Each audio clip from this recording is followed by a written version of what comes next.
Hey Batman, who's your favorite character from Greek mythology? Uh, I don't know, Achilles? Well, that's funny because I had a similar answer, but I actually chose Bophades. What? Oh, you don't know Bophades?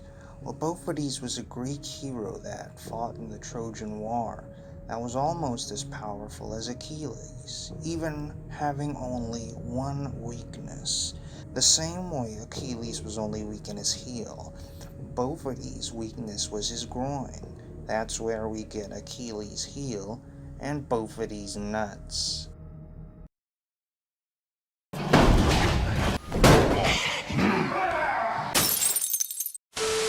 Good evening mga tol. Yes, whatever time you're watching this, it's actually evening. Welcome back to another review vid, and tonight we'll be taking a look at the Mafex Interrogation Room or Jailcell Joker. This isn't its own figure. To form this, you'll need the body from the Joker 2.0 and the arms and the head from the Joker Cop version, which you can watch my review of by clicking right here. Now, right up front, I will tell you, I only got the Cop Joker set for the alternate Joker 2.0 pieces. I even asked online if anybody was selling just the pieces, but when it came down to it, I just ended up getting this whole thing even when I saw it for sale at 3,500 pesos. Which hurts my ass because I'm pretty sure people mainly wanted this.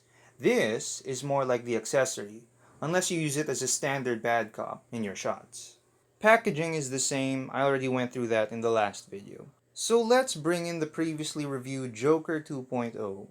And switching out the parts is pretty straightforward. First, take off the arms, then remove the coat, plug in those new arms, and lastly, replace the head. Although do note that when I tried switching back to the old head, the ball peg came out with the new head. So I had to take it out with some pliers. Nothing too scary. The joints on the new parts are tighter than the purple ones, and they're also harder to put on and remove. I think since I had to do it several times, the ball started flaking just a bit, or maybe that was already there when I found it. I don't know. This head is fantastic. This is the Heath Ledger likeness I wanted in the 2.0 figure. From all angles, I can see Heath's Joker. The smudged makeup, the smirk, the painted ears. The hair has a bit of a wash, and they even sprinkled some yellow in there.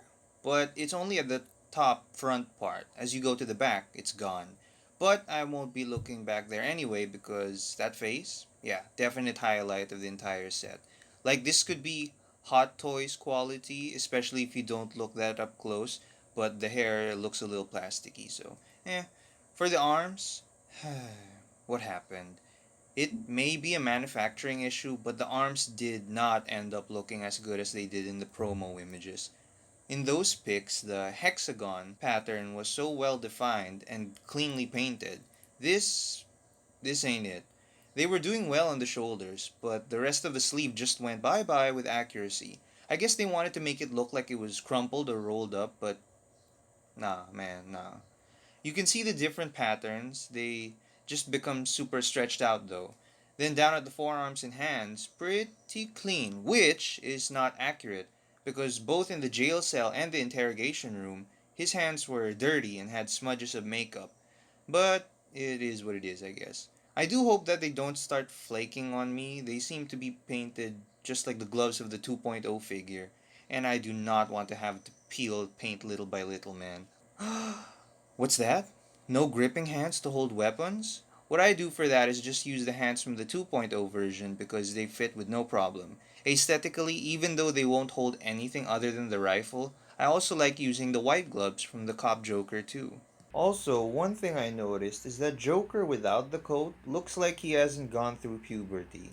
His torso proportions are strange, and the sockets where the shoulders plug into seem large compared to the arms themselves.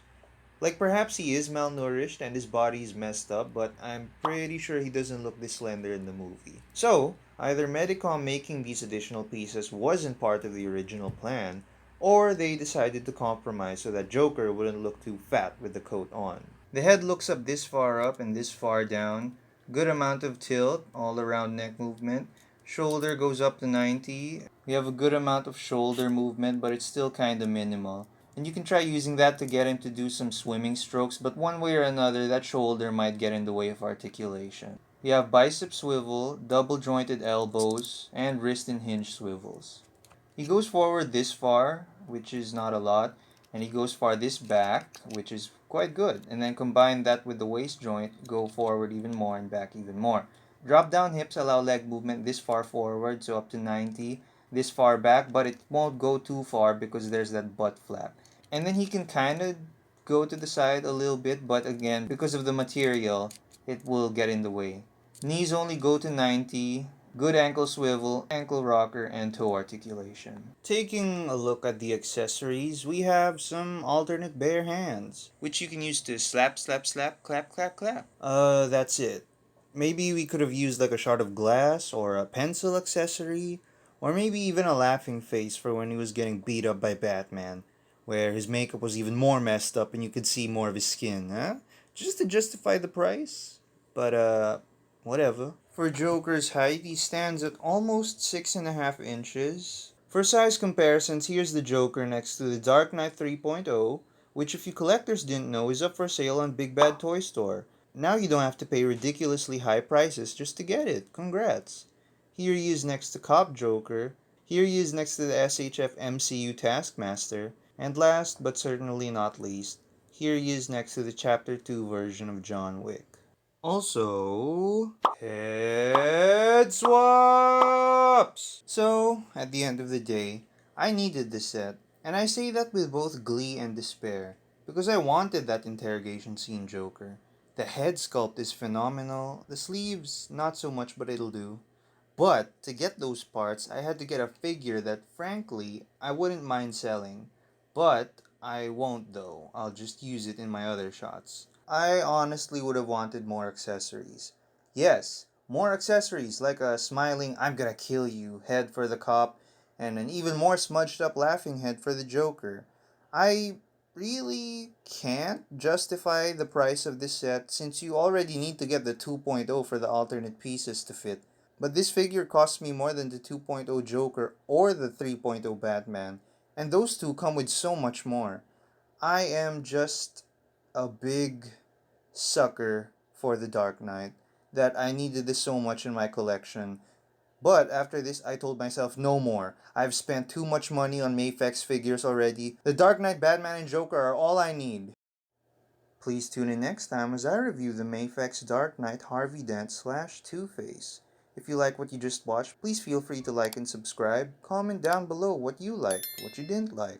What is your favorite scene in the Dark Knight trilogy? And why is it the interrogation scene? Share this with your friends and be good people, I guess.